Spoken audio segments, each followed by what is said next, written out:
Number ward Karodiya Jay Ambe society અમે મીડિયાવાળાને આટલું બધું કહેવા છતાં એ લોકો અમારી કોઈ સુવિધા કરતા નહીં. એટલે અમારે આ પરિસ્થિતિ ઉઠાવવાનું કારણ એ છે કે અમે 7 વર્ષથી આટલા હેરાન થઈએ છીએ તો પણ કોઈ સુવિધા મળતી નહીં. એટલે અમારે આ પગલું ભરવું પડ્યું છે. કોઈ પણ સુવિધા નહીં. અમારે બહાર જવાનું કેવી રીતના, આવવાનું કેવી રીતના, છોકરાઓને કેવી રીતના ભણવા મોકલવાના, કોઈ 108 પણ આવી શકતી નહીં. અમે 7 વર્ષથી એટલા પરેશાન થઈ ગયા છે કે અમારા ઘરોમાં બી પાણી ભરાઈ જાય છે.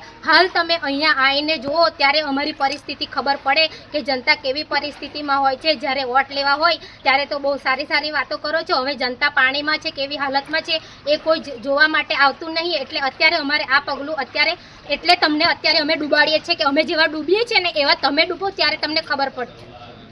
એક મિનિટ પાછા અહીંયા તમે આવીને જોવો કે અમારી કેવી પરિસ્થિતિ છે તો તમને ખબર પડશે અમે કેવી પરિસ્થિતિમાં રહીએ છીએ. મારી એટલી જ વિનંતી છે, તમે અહીંયા આવીને જુઓ.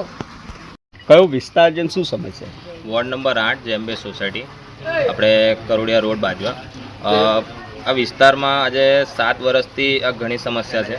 કોઈ કાઉન્સિલર કે કોઈ કોર્પોરેટર કોઈ બી માણસ અહીં જોવા નહીં